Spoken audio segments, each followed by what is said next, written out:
Čau, motobraucēji! Šitas video būs tieši par motobraukšanu, vairāk bišķiņ par offroad braukšanu.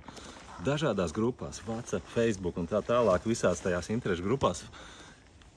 Katru gadu vieni un tie paši jautājumi. Katru gadu daudz jautājumu, uz kuriem tā arī nav dotas atbildes. Ja arī tās atbildes ir izkaisītas, šajā video es ieviesīšu skaidrību dažādās niansēs jautājumos saistībā ar moci, ar navigācijām, riepām, ķēdēm un tā tālāk un tā tālāk. Tātad motocikls Yamaha Tenere 2022. gads, izstāstīšu, kas ir izdarīts un priekš kam izdarīts. Ar ko sākam? Sākam ar hēbeļiem. Oriģinālie hēbeļi ir gari un citreiz mežā kaut kur smiltīs vai kur nokrītot, viņi lūst. Attiecīgi, ko var izdarīt? Var nozāģēt oriģinālos, lai viņi ir īsāki, tā lai principā pietiek diviem pirkstiem. Vai arī uzlikt tuning hēbeli, kas tad divu komplektā maksā kaut 36 eiro. Nākamā lieta, kas ir izdarīta un uzlikt, ir uzlikts rallija pogas. Daudziem vēl nav skaidrs, priekš kam vajadzīgas pogas. Principā es pogas izmantoju, lai braucot var zūmoties. Skatieties, var atzūmot un piezūmot karti. Vaļā ir Osmans, attiecīgi zoom in, zoom out un pabīdīt uz priekšu vai uz atpakaļ karti. Tas ir ļoti ērti, jo nav mežā jāstājās, jāvelk no cimdi vai jāslapina cimdi un jābīda karte vai jāskrolē kaut kur stāvot. Var braukt un darboties ar navigāciju. Šitas mocīts no rūpnīcas no veikala nāk ārā nevisai gatavs, jeb vizuāli pievilcīgs, tāpēc ir nokrāsots ar pulverkrāsu. Visas šitās detaļas, kas bija tādā diezgan stulbā skārda krāsā un jau pavisam cits izskats. Maksāja tas kaut kādu 50–70 eiro, visas apakšējās detaļas ir melnas.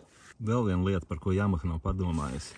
Tad, kad braucējs brauc šādos vai līdzīgos zābakos, šeit, šajā vietā, bez šī plasmasa rāmis norīvējās, attiecīgi pēc tam sāk rūsēt. Tāpēc ir nopērkami šitādi te, vai šitāds te plasmas uzlikas, nebija dārgas. Ļoti noder braucot offroadā, nekas tur neskrāpējās, nekas, un attiecīgi to mocīti smuki var saspiest.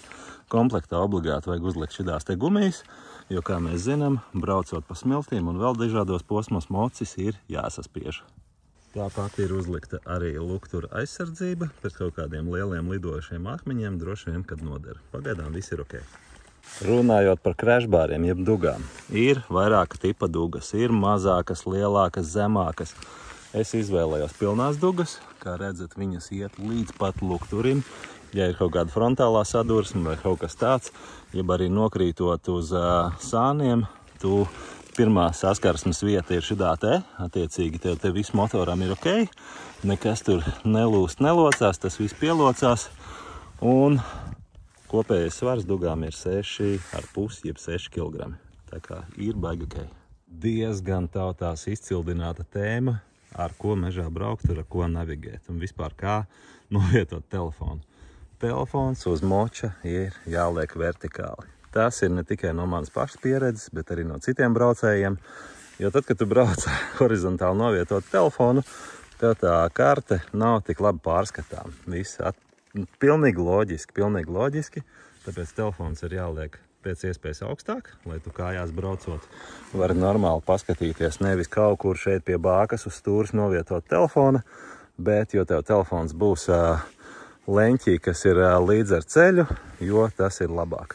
Attiecīgi maziņš vadiņš, kas ir 50 cm garš, kur ir 90 grādu leņķī USB, mikro USB vadiņš, parastais ātrais lādētājs, pie kura ir piesprausts gan pogas, gan telefona lādētājs, ja? Un navigējam. Es principā izmantoju divas navigācijas. Komoot. Es mājās pie datora saplānoju, salieku maršrutus, jeb arī paņem cits maršruts un bišķiņ piekorektēju. Un principā pārsvarā es braucu ar Osmandu. Tātad veram vaļā Osmandu un, ja vajag mežā pazūmoties, attiecīgi ar pogām pazūmojamies, braucam un baudam braucienu.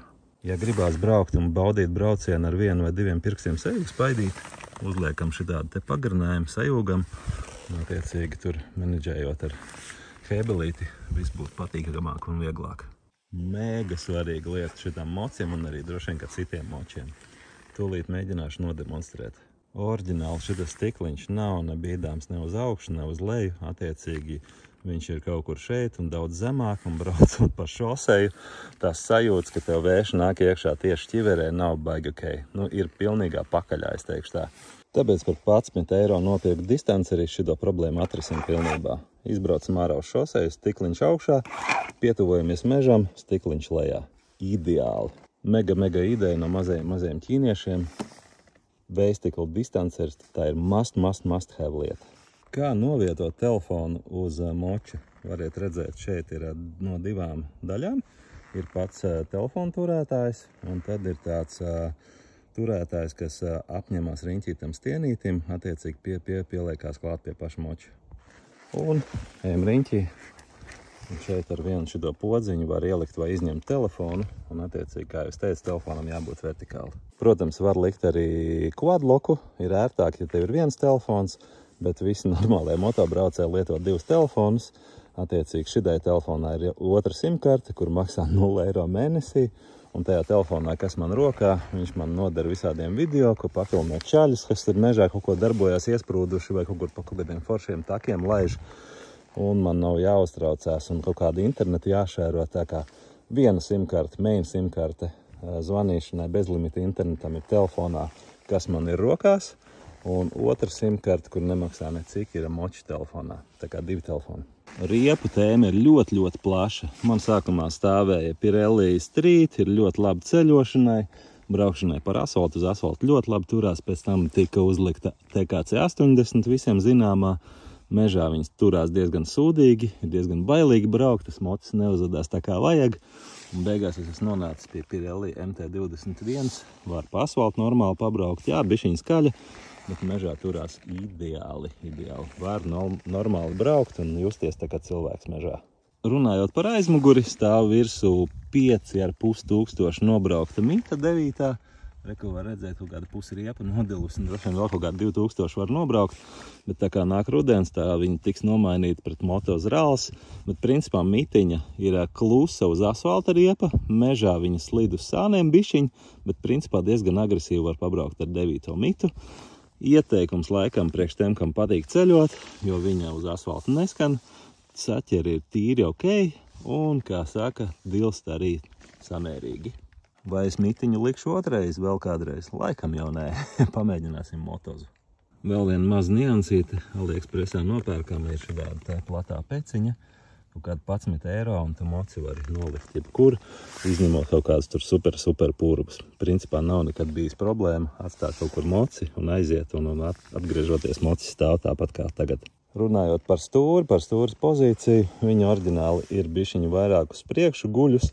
Tad, ja gribās braukt normāli offroadā, šitai te vietai ir jābūt kā turpinājumam dakšai. Tātad attiecīgi to stūru vajag pīšiņu piepacelt.